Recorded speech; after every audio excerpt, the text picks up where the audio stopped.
우리 함께 인사하겠습니다. 할렐루야. 조금 하울링을 잡아주시고 소리만 높여주세요. 다시 한 번만 우리 함께 인사하세요. 할렐루야. 우리 옆 사람과도 오늘 한번 인사해 보실까요? 오늘 시간 잘 나오셨습니다 하면서 옆 사람과 인사하세요.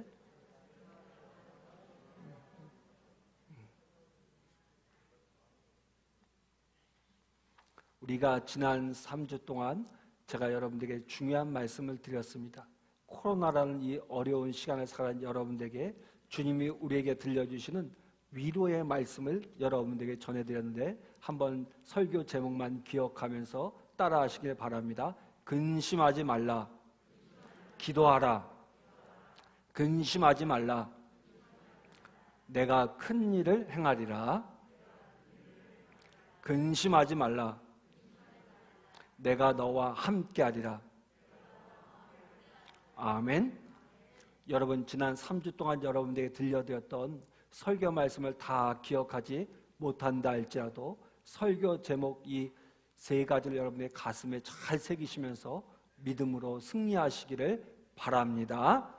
우리 다시 한번 여러분들 따라하시고 오늘 말씀 나눌게요. 근심하지 말라. 기도하라. 근심하지 말라. 내가 큰 일을 행하리라. 근심하지 말라. 내가 함께 하리라. 아멘. 설교 제목을 제가 반복한 중요한 이유는 이 설교 제목은 성경 본문에서 따온 예수님의 말씀이에요. 그러니까 예수님의 말씀을 여러분들이 가슴에 새기면서 외우시면서 늘 되뇌면서 기도하실 때 여러분들에게 힘이 되고 능력이 될 줄로 믿습니다. 우리가 잘 알고 있는 우리나라의 이어령 교수님이라는 분이 계셨습니다. 이분이 쓴 책 중에 아들이여 이 산하라는 책이 있었는데 그 책에 보면 재밌는 이야기가 하나 나왔습니다. 옛날 어느 시골에 수염을 길게 기르고 다니는 할아버지가 한 분 계셨습니다. 그런데 그 동네에 사는 어떤 꼬마 하나가 할아버지를 볼 때마다 궁금한 게 하나 있었습니다. 그래서 이 꼬마가 어느 날 할아버지에게 이렇게 물었습니다. 할아버지는 밤에 주무실 때 그 긴 수염을 이불 속에 넣고 주무세요? 아니면 이불 겉에다 놓고 주무세요? 라고 물었습니다. 근데 그 질문을 받은 할아버지는 금방 대답을 할 수가 없었습니다. 그래서 이렇게 대답했습니다. 내가 이 일에 대해서 생각해 본 일이 한 번도 없으니 내가 생각해 본 다음에 대답을 해줄게. 그리고 집으로 돌아왔습니다. 그런데 그 수염을 내가 이불 속에 넣고 잡는지 이불 밖에 놓고 잡는지를 생각하다 보니까 잠이 오지 않는 거예요. 밤새도록 씨름을 한 겁니다.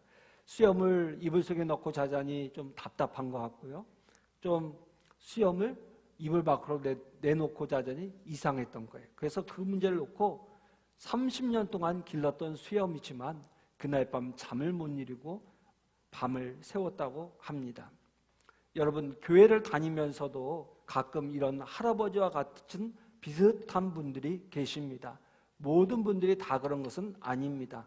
내가 성령을 받았는지 안 받았는지, 성령이 내 안에 계신지 안 계신지, 내 밖에 계신지를 잘 자신 있게 대답하지 못하는 분들이 많이 있습니다. 저는 오늘 이 시간 우리가 펴놓고 있는 오늘 본문 말씀을 통해서 우리가 성령을 받은 사람이라는 것을 분명히 확신할 수 있는 시간이 되시기를 바랍니다. 왜냐하면 오늘 말씀을 통해서 하나님께서 우리가 성령을 받았는지 안 받았는지를 마치 답안지를 놓고 채점하듯이 분명히 알 수 있도록 가르쳐 주시기 때문입니다. 오늘 본문 말씀에 대한 설명을 들으면서 여러분 자신을 잘 살펴보시기를 바랍니다. 만약에 오늘 말씀을 들으면서 나는 성령하고 거리가 먼 사람이구나라는 것을 느끼게 된다면 여러분들은 마음의 무릎을 꿇고 하나님 앞에 이렇게 기도하십시오. 주여 나를 도와주소서. 성령이여 내 마음에 와 주시옵소서. 진지하게 기도하는 이 시간이 되시기를 바랍니다.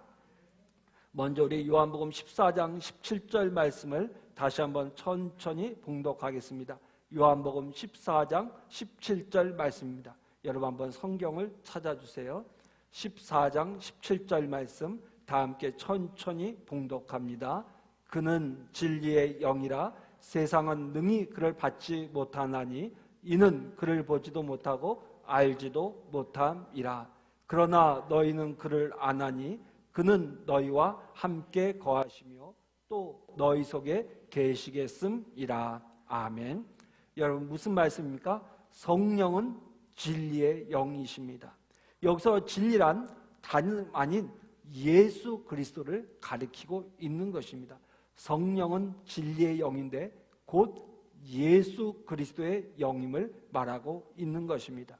자, 성경을 또 한 곳 찾아봅니다. 16장 13절 말씀. 오늘 중요한 말씀이니까 여러분들 불편하시더라도 성경을 찾아보세요. 요한복음 16장 13절 말씀입니다. 13절 말씀을 천천히 함께 봉독합니다. 그러나 진리의 성령이 오시면 그가 너희를 모든 진리 가운데로 인도하시리니 그가 스스로 말하지 않고 오직 들은 것을 말하며 장래 일을 너희에게 알리시리라. 아멘. 오늘 16장 13절 말씀 보니까 진리의 영신 성령이 우리에게 오시면 어떤 일을 하시는지 잘 가르쳐주고 있습니다. 성령은 자기가 하고 싶은 이야기를 하는 것이 아니라 성령님께서는 오직 들은 이야기만 우리에게 전한다고 했습니다. 하나님께서 들려주신 진리, 또 예수님께서 들려주신 진리만을 우리에게 들려주시는 역할하는 것이 성령님이시라고 오늘 13절은 이야기하고 있습니다. 그리고 두 번째로 중요한 것, 성령이 하시는 중요한 일은 바로 장래의 일에 대해서도 우리에게 알게 해주시겠다고 말씀하고 있습니다. 여기서 장래의 일이란 무엇이냐? 바로 예수님을 통해서 이 땅에서 하나님께서 세우시고자 하는 하나님의 나라에 대한 것을 말합니다. 그러니까 성령이 우리 가운데 오시면 성령께서 하나님께 들은 진리의 말씀을, 예수님께 들은 진리의 말씀을 우리에게 가르쳐 주시고, 또한 장래일에 대해서, 하나님의 나라에 대해서 우리에게 말씀해 주신다고 오늘 13절은 가르쳐 주고 있습니다. 자, 이어서 요한복음 16장 14절 말씀을 다시 한번 천천히 읽겠습니다. 요한복음 16장 14절 말씀입니다. 다 함께 큰 목소리로 읽습니다. 그가 내 영광을 나타내리니 내 것을 가지고 너희에게 알리시겠음이라.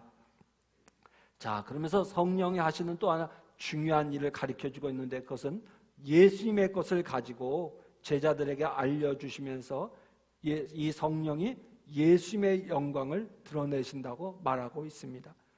다시 한번 정리하면 성령은 진리를 말씀하는 진리의 영이십니다. 그리고 그 진리란 바로 예수 그리스도를 가리킵니다. 성령은 자기 자신을 놓고 말씀을 하지 않습니다.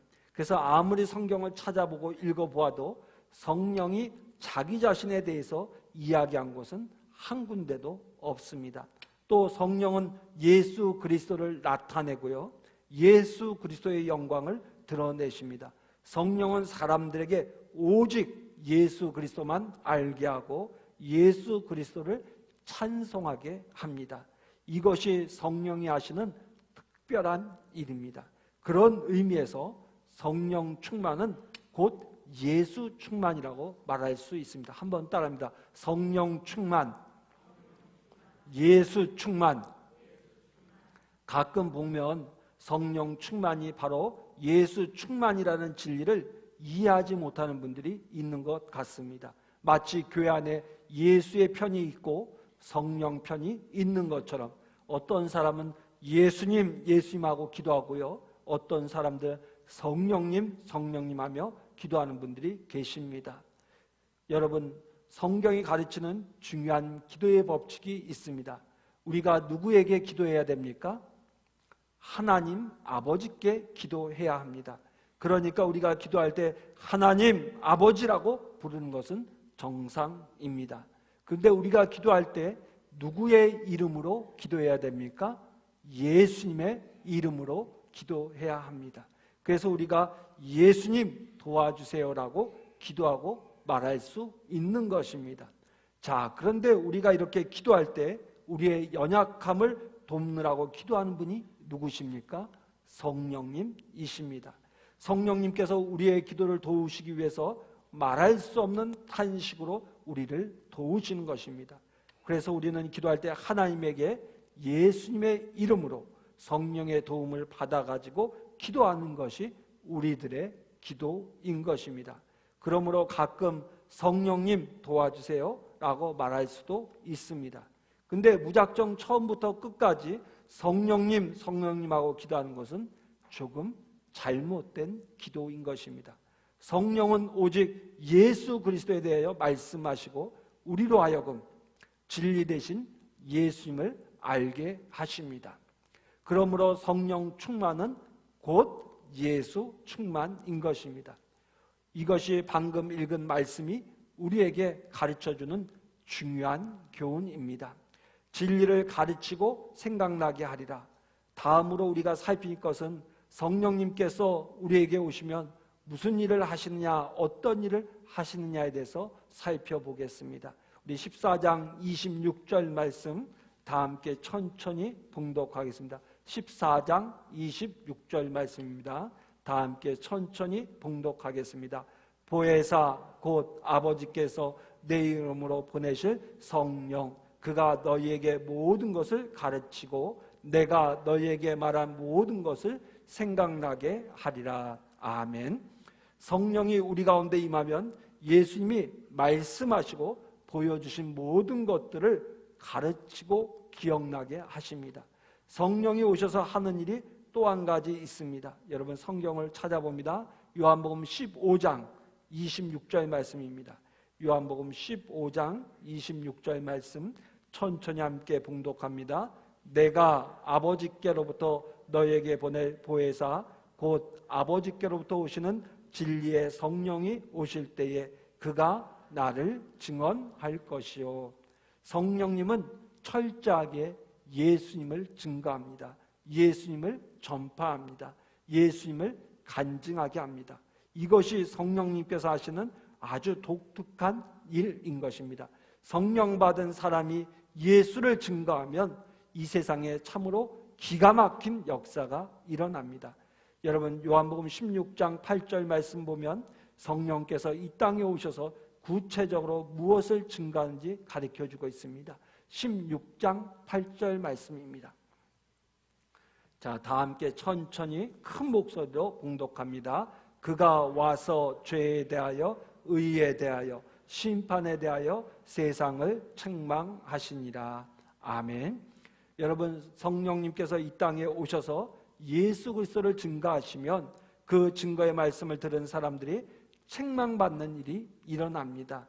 다른 말로 바꿔 말한다면 양심의 가책을 받는 일이 일어납니다. 그래서 성령 받은 사람의 가장 큰 특징은 무엇이냐면 자기의 죄를 참회하고 회개하는 역사가 일어난다는 것입니다. 여러분들이 성령 받았나 안 받았나는 무엇을 알 수 있냐면 여러분들이 하나님의 말씀을 읽을 때 하나님 앞에 엎드려 기도할 때마다 나의 죄가 기억이 나고 자복하고 회개하는 역사가 있는 분들이 계시다면 그분은 성령을 받은 분입니다.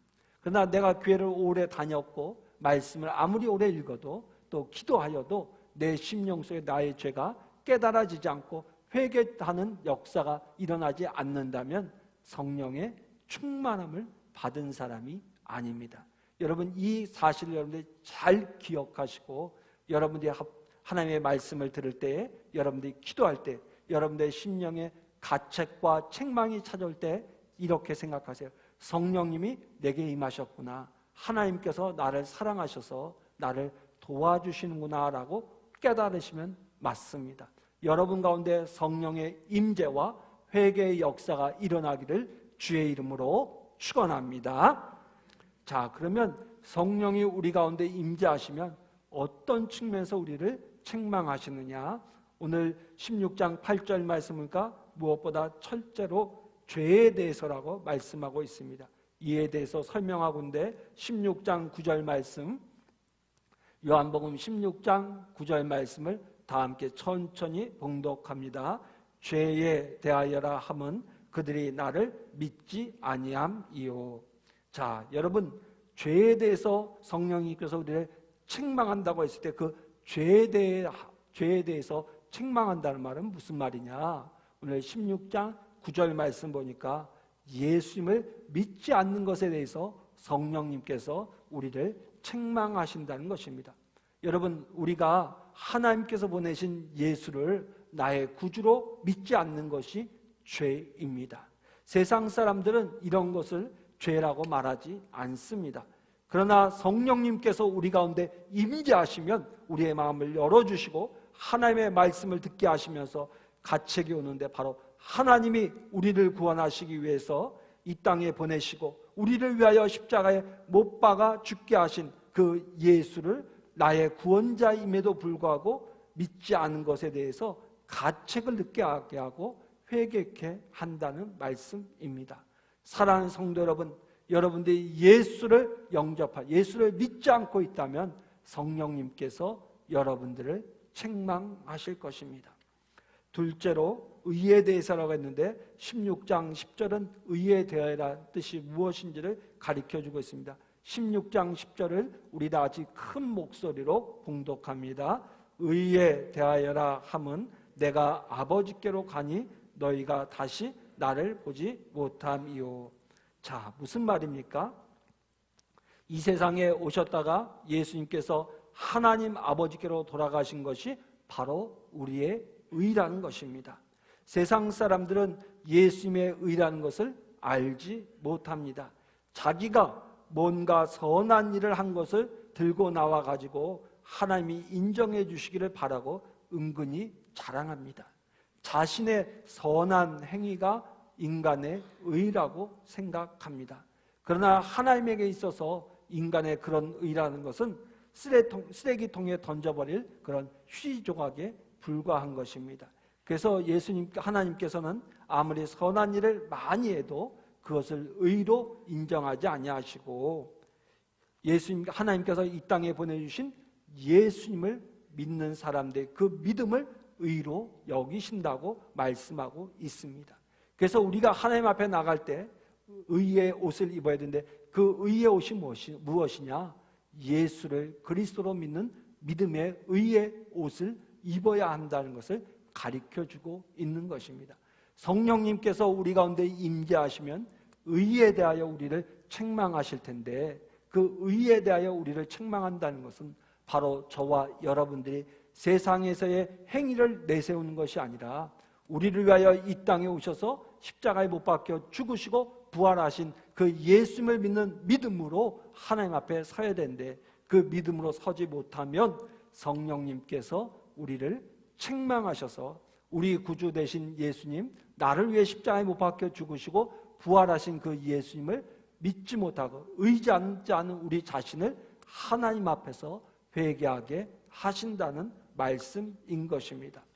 세 번째로 성령이 우리 가운데 임재하시면 심판에 대해서 책망하신다고 했습니다. 자, 그러면 이 심판이 무엇일까요? 요한복음 16장 11절 말씀입니다. 요한복음 16장 11절 말씀 다 함께 천천히 봉독합니다. 심판에 대하여라 함은 이 세상 임금이 심판을 받았음이라. 아멘. 여러분, 예수님이 세상에 오심으로 세상은 이미 심판을 받았습니다. 지금 우리 눈에는 세상에 아무런 변화가 일어나지 않은 것 같지만 영적으로 볼 때 예수님이 이 세상에 오셔서 회개하라고 외쳤기 때문에 그 음성을 듣지 않는 모든 사람은 이미 하나님의 진노 아래 놓여 있습니다. 세상 임금 사탄은 이런 의미에서 의의 심판을 받았습니다. 지금 하늘에서 쫓겨나서 지금 세상에 추락되었습니다. 지금 집행유예를 받고 있을 뿐이지 이미 하나님의 심판은 시작되었습니다. 그러므로 성령이 오셔서 예수님을 증거하게 되면 사람들의 마음에 내가 아직 예수 안 믿은 게 죄구나, 예수님만이 나의 의구나, 이 세상은 이미 심판이 시작되었구나, 내가 구원을 받으려면 어떻게 해야 될까, 예수 믿어야 되겠다라는 그러한 가책을 받게 되는 것입니다. 여러분, 사도행전 2장을 보게 되면 성령의 충만함을 받았던 제자들이 세상에 나가 복음을 증거하였습니다. 그때 제자들의 복음을 들은 세상 사람들이 무엇이라고 했습니까? 형제들아, 우리가 어찌할꼬 하면서 가슴을 치면서 하나님 앞에 회개하는 역사가 일어났습니다. 바로 성령이 하시는 일이 무엇입니까? 이러한 일입니다. 이와 같은 성령은 오셔서 우리에게 진리에 대해서 가르치시고 기억나게 하시고 진리를 증거하십니다. 이 세 가지가 바로 성령이 하시는 중요한 일인 것입니다. 제자들에게 임한 성령의 역사, 이제 주님이 예언하신 성령이 이 땅에 오셨습니다. 제자들에게 모두 성령이 임하였습니다. 그러자 무슨 일이 일어났습니까? 제자들의 영적인 눈이 밝아졌습니다. 여러분도 아시다시피 성령이 임하기 전에는 제자들이 대단히 영적으로 어두웠습니다. 예수님께서 아무리 말씀을 가르쳐도 알아듣지 못했습니다. 요한복음 13장 14절만 봐도 그런 장면이 몇 번 나옵니다. 예수님이 십자가를 지시겠다고 말씀하니까 베드로가 무엇이라고 했습니까? 주여, 어디로 가시나이까? 도무지 예수님의 말씀을 이해하지 못했던 것입니다. 또 예수님이 하나님의 뜻을 이 땅에 성취하기 위해서 십자가의 길을 걸어간다고 말씀하실 때 빌립은 무엇이라고 말했습니까?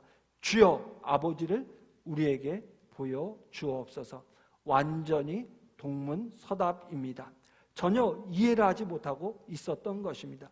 이것이 바로 예수님을 따라다니던 제자들의 모습이었습니다. 영적으로 캄캄해가지고 예수님이 말씀하시는 것을 제대로 이해하지 못할 뿐만 아니라 예수님이 이 땅에서 행하시는 행동 하나하나의 의미를 전혀 깨우치지를 못했습니다. 어두움에 갇혀 있었던 것입니다. 우리도 가끔 전도하러 나가서 사회적으로 해박한 분들에게 예수 그리스도의 복음을 전하면 도무지 알아듣지 못하는 것을 우리는 가끔 목격하게 됩니다. 심령이 캄캄한 것입니다. 그런데 심령이 캄캄했던 제자들에게 성령이 임하였습니다. 그들을 감동하였습니다. 그러자 어떤 일이 일어났습니까? 그들이 예수님에 대해서 알지도 못하고 깨닫지 못했는데 성령이 임하니까 그 모든 것을 깨닫게 되었고 담대하게 복음을 전하는 전도자가 되었습니다. 여러분, 그동안 예수님으로부터 들었던 교훈들과 눈으로 보았던 표적과 이적의 기사가 무엇을 의미하는지를 환하게 꿰뚫어 보게 되었습니다. 예수님이 왜 십자가에 죽으시고 부활하셨는지 설명해 주어도 그들은 다 이해할 수가 없었으나 성령의 임재 이후에 그들은 설명을 안 해주어도 그 의미를 이해할 수 있게 되었습니다. 여러분, 한번 베드로를 생각해 보십시오.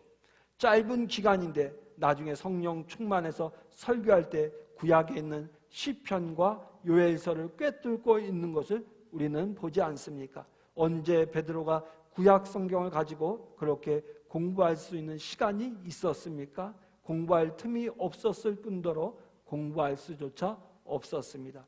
그 이유는 그 당시 구약 성경이라고 하면 큰 두루마리 성경이었는데 이 두루마리 성경은 예루살렘 성전이나 회당에 있었지 개인은 소유할 수 있는 엄두도 낼 수 없었기 때문입니다.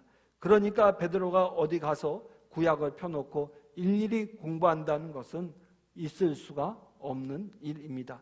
그럼에도 불구하고 베드로는 예수님께서 부활하시고 승천하신 이후에 성령의 임재를 받고 난 다음에 시편과 요엘서의 말씀을 가지고 예수 그리스도가 우리의 구원자라는 것을 얼마나 힘있게 증거했습니까? 사도행전 2장 14절에서 사도 베드로는 이렇게 외칩니다.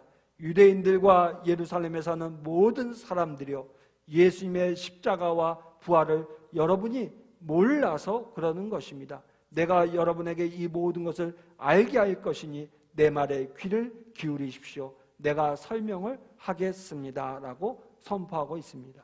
얼마나 대단합니까? 어떻게 그가 이렇게 갑자기 변했습니까? 성령이 임하셨기 때문입니다. 그리고 성령이 제자들에게 임하자 초자연적인 기억력이 살아난 것을 우리는 볼 수 있습니다. 여러분, 우리가 지금 계속 말씀을 나누고 있는 요한복음만 해도 그렇습니다. 여러분, 예수님이 세상을 떠난 지 60년 내지 70년 후에 기록된 성경이 요한복음입니다. 이 요한복음을 쓴 사람은 누구냐면 바로 사도 요한인데, 사도 요한이 나이가 80에서 90이 되었을 때 이 요한복음을 썼다고 합니다. 여러분, 고령의 나이가 되어서 60, 70년 전의 일을 기억하면서 쓴 것이 바로 요한복음입니다. 여러분, 그럼에도 불구하고 우리가 요한복음을 읽으면 마치 예수님의 발 앞에서 예수님의 말씀을 한마디 한마디 생생하게 받아 적은 것처럼 느껴지지 않습니까? 여러분, 이것도 상상할 수 없는 이야기입니다. 요한복음이 예수님이 세상을 떠난 지 60년 내지 70년 후에 기록된 말씀이라는 것은 아무도 부인할 수 없습니다.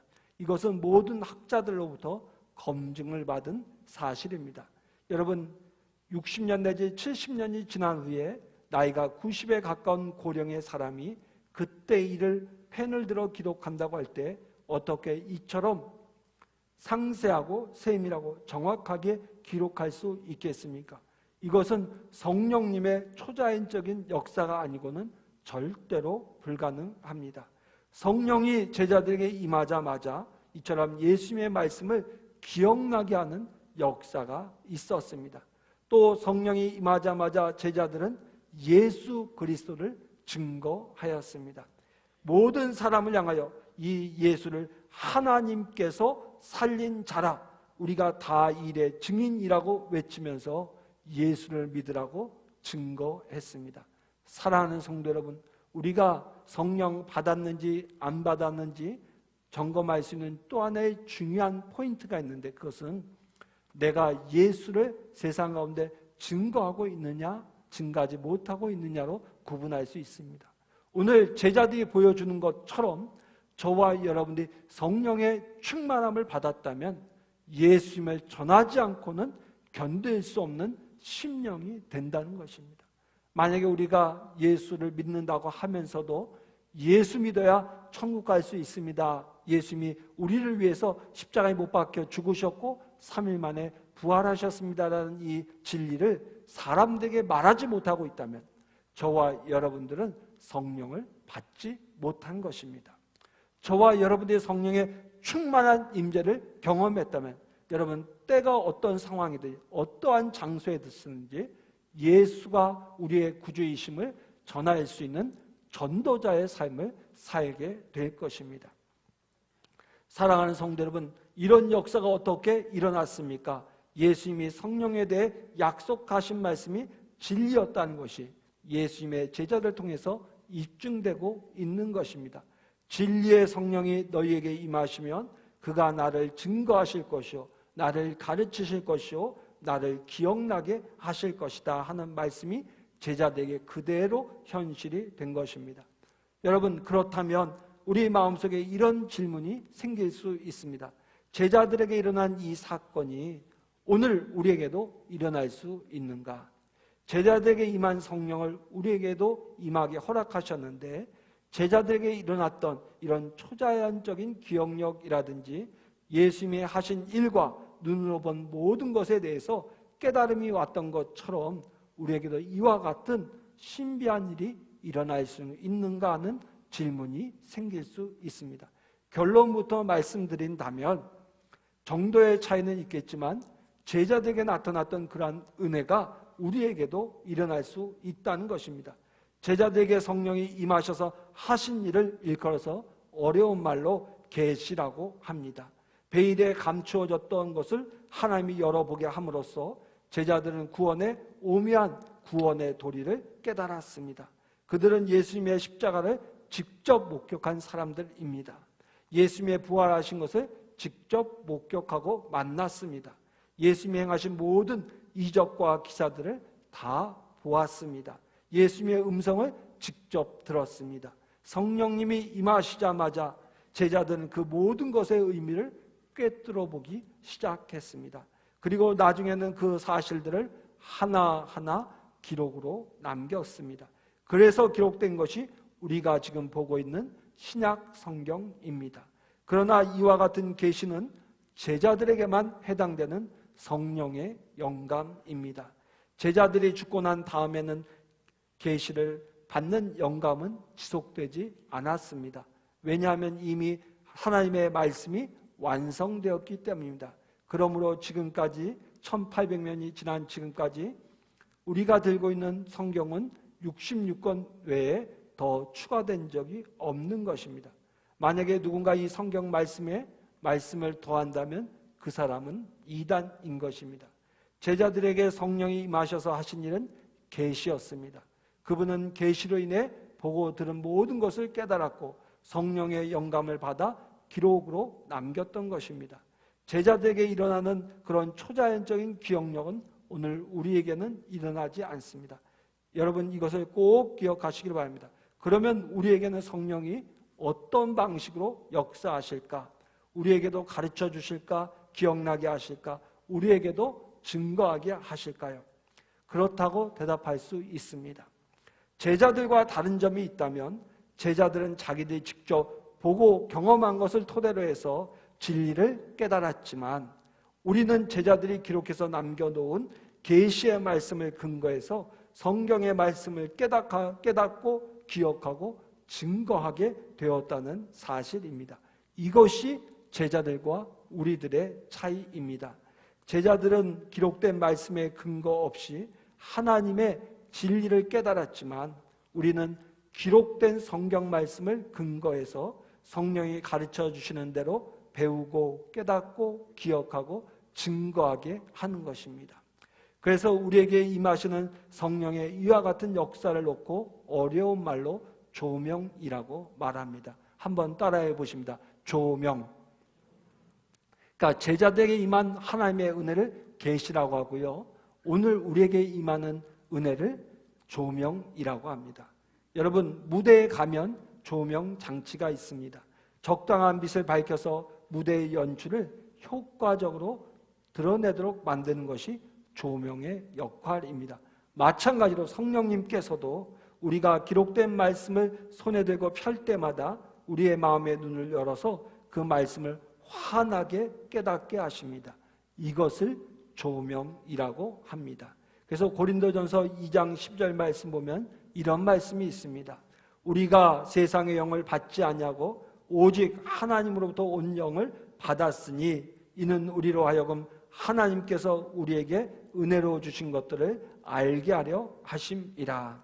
하나님께서 우리에게 은혜를 주셔서 말씀에 기록된 모든 말씀들을 알도록 하기 위해서 우리에게 성령이 임하셨다는 말씀입니다. 여러분 어거스틴이라는 유명한 중세 신학자는 성령의 조명을 설명하기 위해서 알기 쉬운 비유를 한 가지 들었습니다. 우리가 눈을 가지고 있습니다. 만물을 보기 위해서는 그러나 빛이 필요합니다. 빛이 비치기만 하면 우리는 눈을 뜨고 모든 것을 볼 수가 있습니다. 그러나 우리 마음의 눈은 우리 스스로 떴다 감았다 할 수가 없습니다. 마음의 눈은 성령님이 오셔서 열어주셔야 합니다. 그래야 우리가 마음의 눈으로 세상을 볼 수 있습니다. 성령님께서 우리에게 오셔서 우리의 마음의 눈을 열어주시는 것을 조명이라고 합니다. 하나님이 열어주셔야지만 성령께서 감동해 주셔야지만 우리는 성경을 읽고 깨닫고 우리는 그 말씀을 믿을 수가 있다는 것입니다. 사랑하는 성도 여러분, 오늘 말씀 조금 어려웠을 수도 있습니다만 중요한 말씀입니다. 우리가 성령의 임재를 받게 되면 하나님의 말씀을 깨닫게 됩니다. 그리고 나아가 그 은혜를 세상 가운데 증거하는 믿음의 사람이 된다는 사실을 여러분들이 꼭 기억하시기를 바랍니다. 사랑하는 성도 여러분, 말씀을 정리하겠습니다. 오늘 말씀을 들으면서 여러분들이 성령 받은 사람인지 아닌지를 한번 잘 생각해 보시기를 바랍니다. 첫째는 내가 성령 받은 사람이라면 말씀을 들을 때마다 나의 죄에 대해서, 의에 대해서, 심판에 대해서 책망을 받음으로 하나님 앞에서 회개하게 됩니다. 내가 회개하는 심령으로 신앙생활을 하고 있는가? 이것이 성령 받았는가 받지 않았는가의 중요한 차이고요. 두 번째는 여러분들이 세상에 나가서 믿지 않는 사람들을 만날 때마다 주의 복음을 전하고자 하는 마음이 있느냐 없느냐 하는 것입니다. 만약에 그러한 마음이 있다면 여러분들은 성령 받은 사람입니다. 그리고 또 하나 중요한 것은 여러분들이 성경을 읽을 때마다 성경의 말씀이 깨달아지면서 여러분들이 세상에서 알 수 없는 기쁨과 마음의 평안이 몰려온다면 여러분들은 성령의 충만함을 입은 사람입니다. 그러나 설교를 수없이 듣고 말씀을 수없이 읽어도 깨달아지지 않고 그 말씀이 꿀송이처럼 단맛을 경험하지 못했다면 여러분들은 성령을 받지 못한 사람입니다. 여러분, 이 차이를 여러분들 잘 기억하시고 여러분 자신들을 잘 판단하신 다음에 성령의 충만함을 아직 받지 못하셨다면 서두에 말씀드렸던 것처럼 여러분들 매 순간마다 기도할 때마다 하나님 앞에 성령을 사모하시기를 바랍니다. 그래서 성령 충만한 사람이 되어 이 험한 세월을 예수의 능력으로 이겨나가시기를 주의 이름으로 축원합니다. 기도하겠습니다.